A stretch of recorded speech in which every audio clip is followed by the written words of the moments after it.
Il est 20h à Kinshasa, 1 heure de plus à Bafoussende, dans la province de la Tchopo. C'est l'heure de vous informer. Voici les titres de l'actualité de ce vendredi 16 janvier. C'était un mardi, le 16 janvier 2001. L'impensable se produisait au Palais de Marbre. Mosé Laurent Désiré Kabila se faisait abattre à bout portant par un de ses gardes. 25 ans après, le peuple se souvient de ce soldat du peuple et les politiques aussi. Congolais et Canadiens se retrouveront à Ottawa, au Canada, au Forum RDC-Canada, un cadre de renforcement des liens économiques en mai prochain, confirmé ce 16 janvier par le président du Conseil canadien de représentation des communautés congolaises. Voilà pour les titres, mesdames et messieurs, bonsoir et très heureuse de vous retrouver à travers cette grande édition d'informations sur la chaîne nationale. Félix Antoine Tshisekedi Tshilombo, au chevet de la mémoire d'un cadre de l'UDPS, le chef de l'État, s'est recueilli ce vendredi à l'hôpital du Cinquantenaire pour rendre un dernier hommage à Maître Florent Ngandou-Ndala, secrétaire national de la Ligue des jeunes de l'UDPS. Tshisekedi disparu le 8 janvier à Kinshasa. Blandine Zovo et bienvenue Kabamba. Les membres du parti présidentiel, unis comme un seul homme, ce vendredi 16 janvier, s'étaient rassemblés au funérarium du centre hospitalier universitaire du Cinquantenaire pour rendre hommage à un homme qui a marqué le parti. Florent Ngandou-Ndala, secrétaire national de la Ligue des jeunes du parti Union pour la démocratie et le progrès social, UDPS Tshisekedi, est décédé à Kinshasa le 8 janvier dernier. De suite d'une courte maladie, il a reçu les hommages dignes de son rang.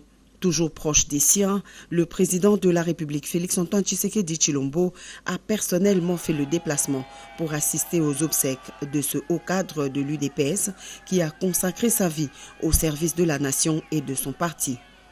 Au milieu de cet océan de chagrin, le président de la République a déposé sa couronne de fleurs et s'est incliné devant la dépouille mortelle avant d'échanger quelques mots de consolation et de réconfort avec la famille du défunt.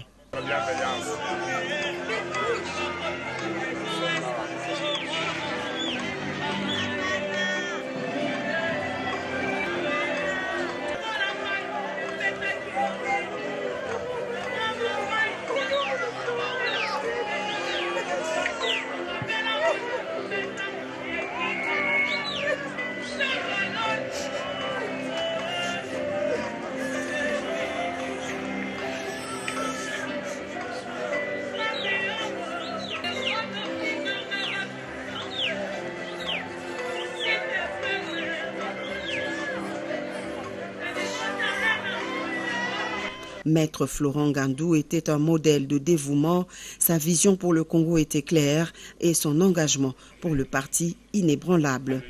C'est ce qui ressort des témoignages faits par les cadres et militants du parti au pouvoir en présence du secrétaire général de l'UDPS, Augustin Kabouya.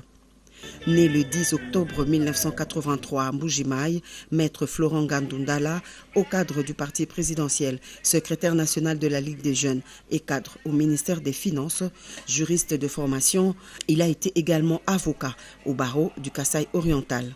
Figure marquante du parti présidentiel, les cadres et militants du parti gardent de lui le souvenir d'un homme de droit et d'un grand serviteur de la nation. Il laisse une veuve et plusieurs orphelins inconsolables. Nous vous l'avions dit en titre, Mosé Laurent Désiré Kabila, 25 ans après, la nation se souvient. Un culte d'action de grâce a été célébré à la cathédrale du Centenaire pour honorer la mémoire du troisième président de la République, assassiné le 16 janvier 2001. Regardez. 16 janvier 2001, 16 janvier 2026. 25 ans jour pour jour, mourait Laurent Désiré Kabila, troisième président de la RDC. Un culte d'action de grâce a été organisé en sa mémoire à la cathédrale protestante du Centenaire. Une façon pour la fondation qui porte son nom, le nombreux Congolais de glorifier Dieu, d'avoir donné à la RDC Mosé Laurent Désiré Kabila comme un don. Dans son homélie, l'officiant du jour s'est inspiré du livre de Luc, chapitre 4, verset 18. Livre axé sur la mission de Jésus-Christ sur la terre, à savoir annoncer la bonne nouvelle aux pauvres et proclamer la délivrance des captifs. Pour l'homme de Dieu, la mission du Christ sur la terre n'a qu'un seul objectif, celui de voir les Congolais vivre en paix et dans la prospérité, surtout en cette période que traverse la RDC. Enfin, la Fondation Musée Laurent Désiré Kabila a remercié l'assistance pour les hommages rendus à l'illustre disparu. Que dire de plus aujourd'hui, si ce n'est vous dire un grand merci pour votre amour, votre fidélité et votre attachement sincère dans ces circonstances où nous commémorons nos héros nationaux, Feu Musée Laurent Désiré Kabila, 3e président de notre pays, et Patrice Emery Lumumba, premier ministre de notre pays. Quel profond regret. Les cultes d'action de grâce en mémoire de Musée Laurent Désiré Kabila s'est clôturé par une intercession en faveur de la RDC. Et après le culte d'action de grâce, la population a pris la direction du mausolée pour le dépôt des gerbes de fleurs. Les personnalités de tous bords, partis politiques, associations des jeunes ont marqué de leur présence. Regardez. 25 ans déjà, les Congolais se souviennent de Musée Laurent Désiré Kabila, assassiné dans son bureau de travail par les ennemis du peuple, au mausolée devant le palais de la nation où il repose à jamais. Des milliers de Congolais sont venus lui rendre hommage. Les PRP, parti cher à Musée Laurent Désiré Kabila, les Palous et plusieurs personnalités du monde politique et scientifique n'ont pas manqué à cette cérémonie de commémoration du soldat du peuple au palais de marbre. Bureau de travail de l'illustre disparu, même scène. Les Quinoises et Quinois venus de 24 communes de la capitale étaient présents pour honorer la mémoire de celui qu'ils appellent affectueusement Musée. Entendez les sages décédés en fonction dans des circonstances tragiques qui continuent à marquer le peuple congolais de toute tendance et prix de paix. Musée Laurent Désiré Kabila laisse aux Congolais l'image d'un homme discipliné, patriote, prêt à se sacrifier pour son peuple. Sa célèbre phrase « Ne jamais trahir le Congo », tout un symbole de résilience. 25 ans après l'assassinat du 3e président de la RDC, Musée Laurent Désiré Kabila, les Congolais se souviennent de ce nationaliste qui avait une volonté de faire avancer le pays. Ils se sont exprimés au micro de Constance Mananga et Dieu merci ce cas. Patriote et nationaliste, voilà ce que les Congolais retiennent de Musée Laurent Désiré Kabila. Musée Laurent Désiré Kabila a essayé de redresser ce pays. Beaucoup de choses ont changé. On nous a installé une cantine populaire. On nous vendait les produits moins chers. Les vendeuses venaient s'approvisionner pour revendre. L'ayant appris, Musée Laurent Désiré Kabila a donné l'ordre de n'acheter que 5 kilos. Il a instauré la garantie locative de 3 mois à payer en monnaie locale et au taux officiel. Cela a été respecté et par les bailleurs et par les locataires. Les déplacements dans les transports étaient régulés. Les gens ne s'entrelaçaient plus dans les bus et étaient confortablement assis avec dignité. Moi, j'étais petit, mais je me souviens des cantines installées par-ci par-là. J'accompagnais ma famille, on achetait à des prix abordables et nous mangions bien. Musée Laurent Désiré Kabila était un père. Nous pensons à lui aujourd'hui. Ses compatriotes à son analyse de la guerre d'agression que connaît la RDC. C'était un homme qui a une volonté politique. Pour moi, Musée Laurent Désiré Kabila avait la volonté de faire développer ce pays, mais seulement il avait pris un mauvais chemin pour libérer ce pays. Il s'est associé aux Rwandais pour y parvenir. Voilà, nous subissons des conséquences aujourd'hui avec cette guerre d'agression. Soi-disant pour récupérer le pays. Ne jamais trahir les Congos, cette phrase de Musée Laurent Désiré Kabila résonne dans la mémoire de tout un peuple qui se reconnaît par son président, un homme soucié du développement de son pays, la RDC.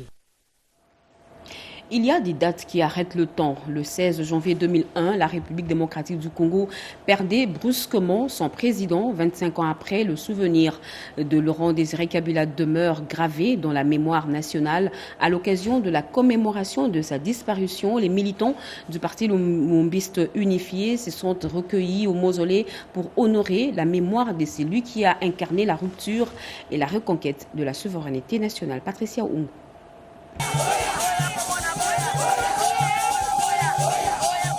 16 janvier, la RDC célèbre la mémoire de l'un de ses héros nationaux, Laurent Désiré Kabila. À cette occasion, le PALU, parti lumumbiste unifié, a tenu à lui rendre hommage au mausolée tout en rappelant l'importance de ces figures emblématiques sous l'histoire du pays. Mzee Laurent Désiré Kabila a œuvré sans relâche pour la dignité et la souveraineté du pays avec le slogan « Ne jamais trahir le Congo ». Mzee Laurent Désiré Kabila est héros national pour son rôle dans la fin de la dictature de Mobutu et sa devise « Ne jamais trahir le Congo » qui symbolise son attachement à l'indépendance nationale.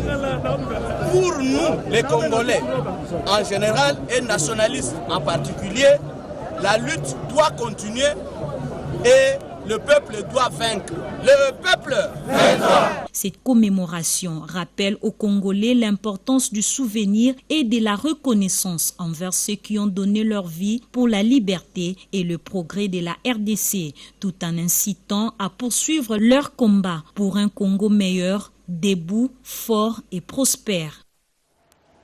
Et la jeunesse congolaise invitée au patriotisme lors d'une séance de sensibilisation, l'honorable Guy Mafuta Kabongo a appelé les jeunes à suivre l'exemple des héros nationaux Kabila et Lumumba en défendant la patrie et les valeurs républicaines. Mireille Ndeke, Gérard Fondé.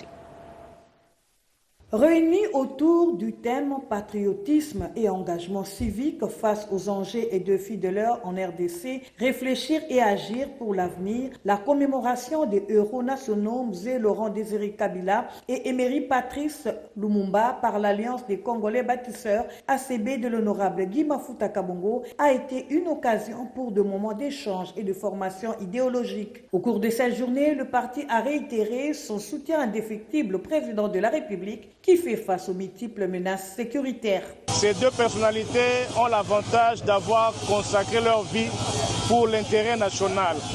Ils ont trouvé la mort. C'est pratiquement la même vision que le chef de l'État, son Excellence Félix Antoine Tshisekedi Tshilombo, véhicule par rapport à l'intérêt national, par rapport au patriotisme. Le Congo n'est pas à vendre et aucun Congolais ne peut trahir le Congo. Nous avons voulu réitérer notre adhésion à l'unité du pays. Le Congo est un et ne sera pas divisé en aucun cas. Commémorer Mzee Laurent Désiré Kabila et Emery Patrice Lumumba, c'est célébrer avant tout une vision qui est parfaitement incarnée par le chef de l'État, Félix Antoine Tshisekedi. Guy Mafuta a enfin rappelé que sa formation politique est un parti au pouvoir engagé derrière le garant de la nation. Tout à fait autre chose à présent. Parlons du SMIG. Le gouvernement fait le point avec les partenaires sociaux. 6 mois après le réajustement du salaire minimum interprofessionnel garanti, la Première ministre a réuni les syndicalistes et les patronats fixés à 21 500 francs congolais depuis le mois de janvier 2026. Le SMIG ne connaîtra aucun recul, assure le gouvernement, une mesure saluée par les partenaires sociaux pour son impact sur le pouvoir d'achat des travailleurs. Emmanuela Commissaire et Djokoupou. Publié en mai 2025, le décret portant réajustement du salaire minimum interprofessionnel garanti SMIG à 14 500 francs a été fixé à 21 500 francs en janvier 2026, soit 6 mois après son application. La Première ministre a rencontré les syndicats de travailleurs et le patronat pour procéder à une évaluation. Il y a évidemment des questions, des divergences sur un certain nombre de points et il est prévu dans ces cadres que les deux parties vont se retrouver évidemment autour du ministre du Travail pour discuter dans ce qu'ils appellent CNT, qui est l'organe qui me permet d'avoir justement ces dialogues sociaux de manière permanente. La rencontre a réuni des membres du gouvernement, l'intersyndicale nationale et le patronat. La chef du gouvernement a réaffirmé qu'aucun recul ne serait envisagé sur cet acquis social, une position saluée par les syndicats pour son impact positif sur le pouvoir d'achat des travailleurs. Nous avons demandé à son Excellence, Madame la Première ministre, de continuer à soutenir et à faire appliquer son décret. Nous allons partir au CNT pour que les employeurs viennent nous dire ce qu'ils veulent dire et que nous puissions leur répondre selon la volonté des travailleurs. Pour préserver un climat social apaisé, la Première ministre Judith Suminwa Tuluka a annoncé la convocation prochaine du Conseil national du travail, principal cadre de dialogue entre partenaires sociaux, conformément au programme d'action du gouvernement. Jacques Chabani en première ligne sur la sécurité frontalière à Lubumbashi. Le vice-premier ministre, ministre de l'Intérieur, a clôturé avec la partie zambienne les travaux de la 14e commission mixte défense et sécurité. Au cœur des engagements, criminalité transfrontalière, respect de la ligne frontalière et coordination sécuritaire accrue. Chimène Dondo et Bobo Anal Mokonzi. À l'issue de 2 jours de travaux des experts, le vice-premier ministre congolais, aux côtés de son homologue zambien de la Défense et en présence du ministre zambien de l'Intérieur, Jacob Mwimbi, a coprésidé la réunion ministérielle marquant la fin de cette 14e session de la commission permanente mixte Défense et sécurité RDC-Zambie. Les échanges ont porté notamment sur la criminalité transfrontalière, l'empiètement de la ligne frontalière ainsi que sur d'autres défis sécuritaires commis aux 2 pays. À cette occasion, le vice-premier ministre Jacques Chabani a insisté sur la nécessité d'un suivi rigoureux dans la mise en œuvre de résolutions issues de travaux des experts afin de garantir une réponse efficace et concertée aux préoccupations sécuritaires bilatérales. Je réitère un vibrant hommage à leurs excellences, messieurs les chefs d'État, à Kainde Ichelema et Félix-Antoine Tshisekedi Tshilombo, qui ont permis la tenue des présentes assises. Je recommande un suivi rigoureux des résolutions prises pour que les questions de défense et de sécurité entre nos 2 pays produisent les résultats attendus par les gouvernements respectifs. La réunion ministérielle de clôture a été précédée par le travaux des experts co-dirigés par le général Jean Baelongandi Iteku, directeur de cabinet du vice-premier ministre congolais en charge de l'Intérieur, et par Makambo Ahamandou, secrétaire permanent au ministère zambien de la Défense. Tous sous-commissions ont à cet effet examiner en profondeur les questions liées à la coopération sécuritaire et de défense entre les 2 pays. La sous-commission sécurité publique, la sous-commission défense et la sous-commission sécurité de l'État. Cap sur l'éducation dans l'espace Grand Kasaï après Mbuji-Mayi dans le Kasaï oriental, le premier vice-président du Sénat, José Kalala Wakalala, a poursuivi sa mission dans la province de Lomami où il a procédé à l'inauguration de 2 grandes écoles, une action en appui à la politique de gratuité de l'enseignement de base prônée par le président de la République Félix Antoine Tshisekedi Tshilombo. Anita Luamboa, José Dimonekene, nos envoyés spéciaux. Tout avait commencé quelques mois plus tôt lors des vacances parlementaires. Ce jour-là, sous les regards attentifs de la population, le premier vice-président du Sénat, José Kalala Wakalala, posait la première pierre de construction de 2 écoles en Ngandajika. Un geste simple, accompagné d'une promesse claire, revenir pour inaugurer ces ouvrages. Une promesse devenue réalité à ce jour. Après l'inauguration de l'épée Ntangalaja et Luabanya en Mbuji-Mayi, José Kalala Wakalala a entrepris un long voyage de plus de 98 km pour rejoindre Ngandajika. Dans sa délégation, le gouverneur de province, des sénateurs, des députés nationaux et plusieurs personnalités politiques et administratives. Ce périple a conduit la délégation jusqu'à la rivière Lubilangi, traversée à bord d'une barque. Sur l'autre rive, une foule compacte attendait, drapeau du parti en main, chants et acclamations résonnant sous un soleil de plomb. Bien avant l'arrivée du cortège au premier site à l'épée Muluma Musulu, à Sona Benamujinga, la mobilisation était à son comble. Parents, élèves, notables et autorités locales s'étaient rassemblés pour la circonstance. Sous ces gouttes de pluie, José Kalala Wakalala Proche des siens, a procédé à l'inauguration de l'école composée de 2 bâtiments modernes abritant 16 salles de classe chacune et un bureau administratif. La pluie n'a pas ralenti la cérémonie, elle a au contraire renforcé l'image d'un homme resté debout avec son peuple, fidèle à ses engagements. À quelques kilomètres de là, à l'Institut Monseigneur Chibangu Tishiku, Ansona Bilongo, toujours sous la pluie, une autre foule attendait, patiente et déterminée. José Kalalawa Kalala, premier vice-président du Sénat, a inauguré une seconde école, elle aussi constituée de 2 bâtiments, de 16 salles de classe chacune et d'un bureau administratif.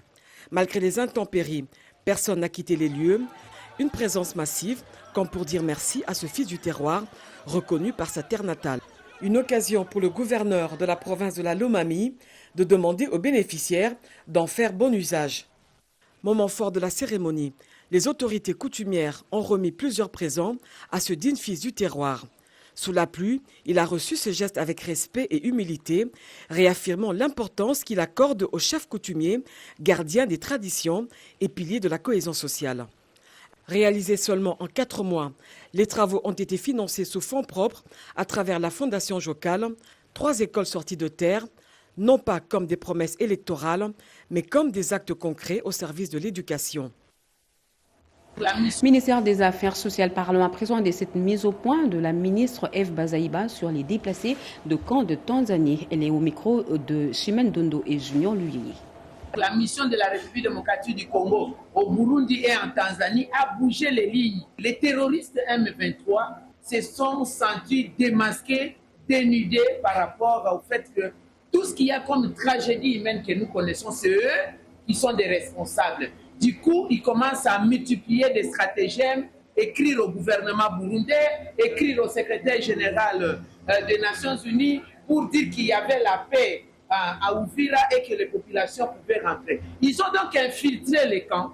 Le M23 a infiltré les camps à 2h du matin avant-hier. Ils ont commencé à sensibiliser les gens suivant les camps pour leur dire que le Burundi a ouvert la frontière, il n'y avait plus de problème à Uvira, nous pouvons regagner la République démocratique du Congo. Alors moi, je me pose la question de savoir comment est-ce que les Congolais se sont retrouvés au Burundi?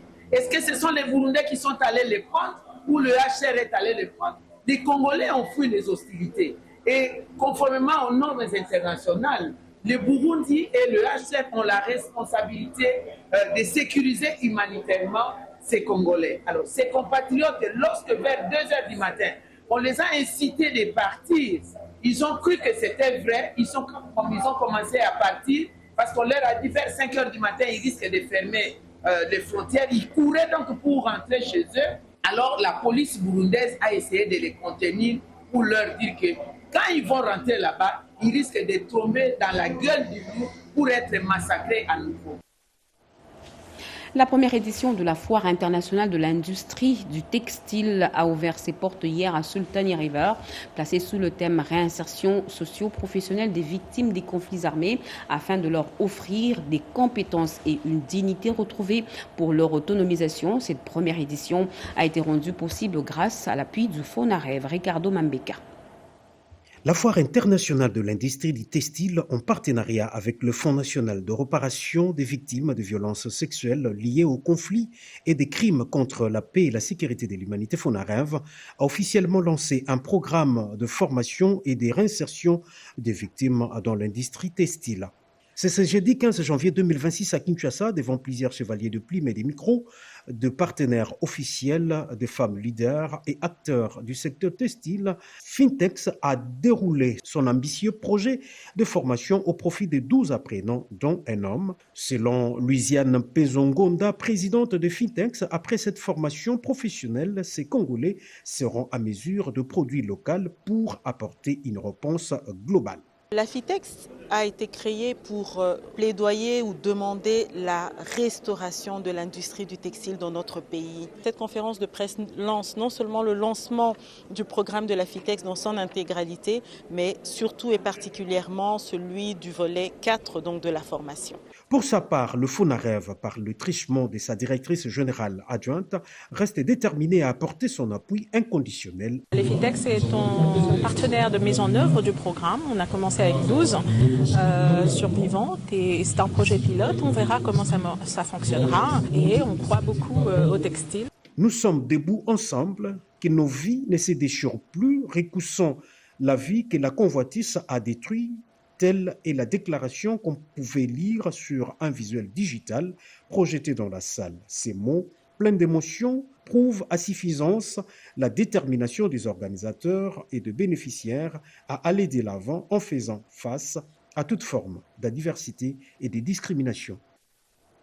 Made in Congo, tremplin des jeunes entrepreneurs. La foire entrepreneuriale a réuni jeunes talents panélistes autour de l'innovation congolaise afin de promouvoir le génie congolais et le goût d'entreprendre pour booster le développement économique du pays. Rodi Panta. Made in Congo, c'est les cachets industriels de tout un pays pour la production et la transformation locale.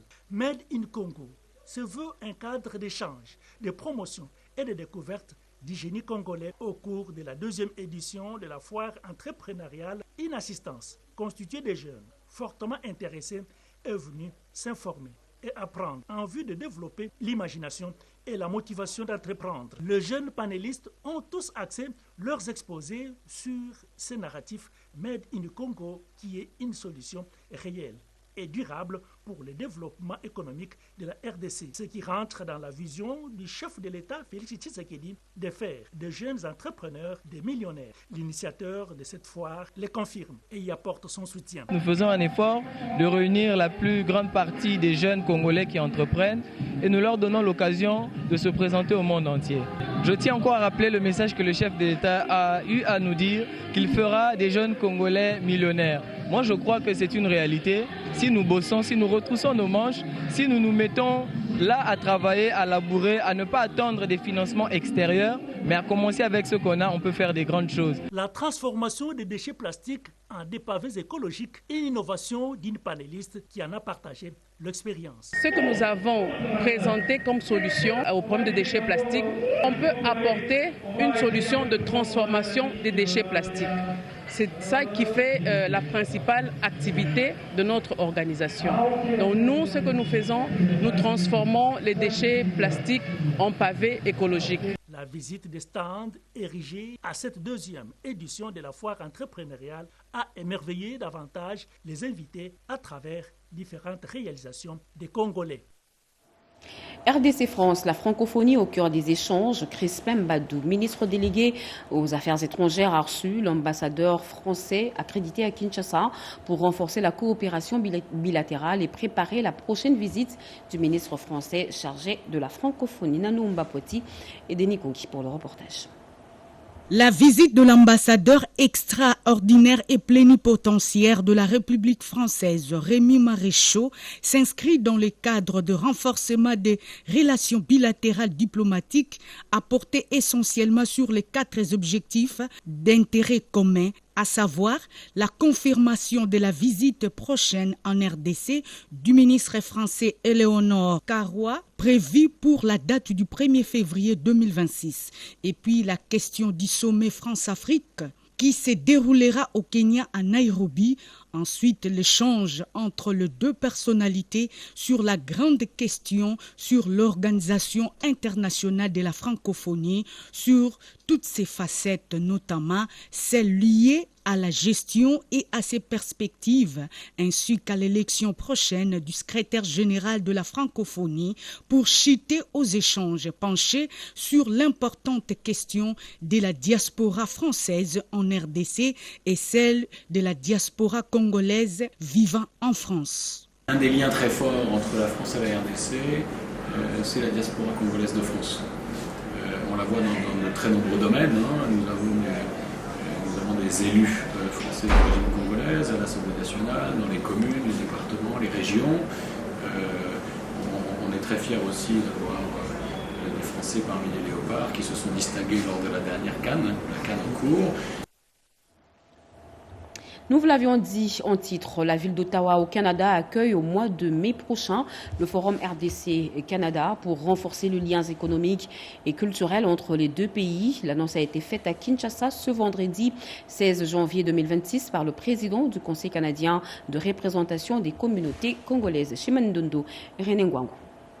Les Congolais résidant au Canada affichent une volonté claire, bâtir une passerelle économique, culturelle et touristique entre Ottawa et Kinshasa. C'est dans cette optique qu'a été créé le Conseil canadien des représentations de communautés congolaises, le CCRCC. Cette nouvelle plateforme se veut un espace de coopération bilatérale favorisant les échanges entre jeunes entrepreneurs congolais et canadiens. Pour concrétiser cette ambition, un forum Canada-RDC est annoncé au mois de mai prochain sur le sol canadien. Du 22 au 23 mai 2026, nous organisons à Gatineau, au Canada, le Forum international Congo-Canada. C'est un forum international d'innovation culturelle et entrepreneuriale. Les artistes peuvent aussi participer. À part les artistes, il y a les coordonnateurs des structures, les ASBL, les ONGD. Et puis il y a aussi les gens qui font des œuvres d'esprit, les gens qui font les ballets, la danse, la tragédie, les drames et autres. Ils sont éligibles à participer au Forum Congo-Canada. Seuls les jeunes porteurs de projets ainsi que les entrepreneurs organisés, structurés et reconnus par l'État congolais prendront part à ces grands rendez-vous. Nous devons nous formaliser localement avant qu'on regarde à l'extérieur. Parce que imaginez-vous s'il y a un appel d'offres où le forum a décidé qu'on puisse avoir un partenariat avec les jeunes Congolais. On ne va pas le prendre dans les rues de Kinshasa, on ne va pas aller dans les marchés, on va regarder ceux qui sont un peu structurés. J'invite tous les jeunes qui ont une petite activité à se formaliser. Avec ce forum, les organisateurs espèrent renforcer le lien d'affaires et ouvrir de nouvelles perspectives de coopération entre les deux nations. Diffusion audiovisuelle menacée, la Renatelsat et la SNEL à pied d'œuvre face aux coupures intempestives d'électricité qui affectent la retransmission des programmes de la RTNC et d'autres chaînes. Les responsables de la Renatelsat et de la SNEL se sont rendus sur le site pour identifier les solutions durables. Rodé Panda était dans leur suite et ils nous en parlent. Dans sa mission d'assurer la retransmission des productions de la radio et la télévision de la RTNC, pour la diffusion, les Renatelsat, réseau national de télécommunications par satellite, devraient fonctionner avec l'énergie électrique qui tourne à plein régime 24 sur 24. Mais voilà, les installations du Renatelsat des Bines à Pigeon souffrent des perturbations électriques. La vétusté du groupe électrogène provoque des coupures intempestives du courant électrique. Cela cause préjudice dans la diffusion de 5 productions de la RTNC ainsi que d'autres chaînes de télévision et radio privées. Préoccupés par cette situation, sans tarder sur instruction du gouvernement à travers les ministres des médias, la direction du Renatelsat et la direction de la SNEL ont organisé cette descente. La SNEL a dépêché sur le site son directeur de distribution de Kinshasa pour constater et proposer des solutions. Les propositions ont été faites à ce sujet.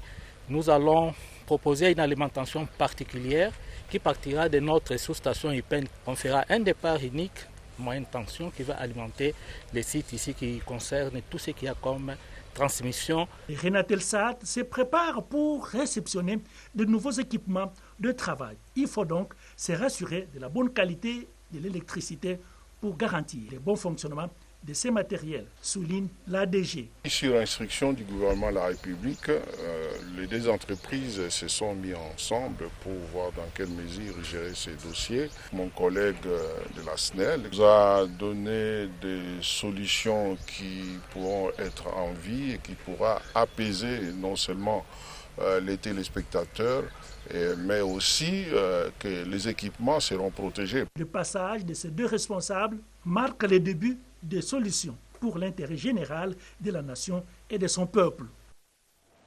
Fin de ce journal, mesdames et messieurs. Merci de l'avoir suivi. Merci à vous qui nous suivez à Bafouassende, dans la Chopo et partout ailleurs sur satellite. Vous êtes sur la RTNC. Ce journal a été rédigé par Nana Mozazebo, Diane Balaka et Edith Chala, sous la direction et supervision de Guy Matundu et Jacques Kabwaba. Merende qui était à la coordination. Simon Kankolongo et Junior Lui l'ont réalisé pour vous. L'actualité continue sur nos antennes. Retrouvées à 23h. Cédric et Nina, demain 7h et Rudis Kitutu Modiri. Moi, je vous reviens demain à 20h avec le même plaisir. Inch'Allah, à demain.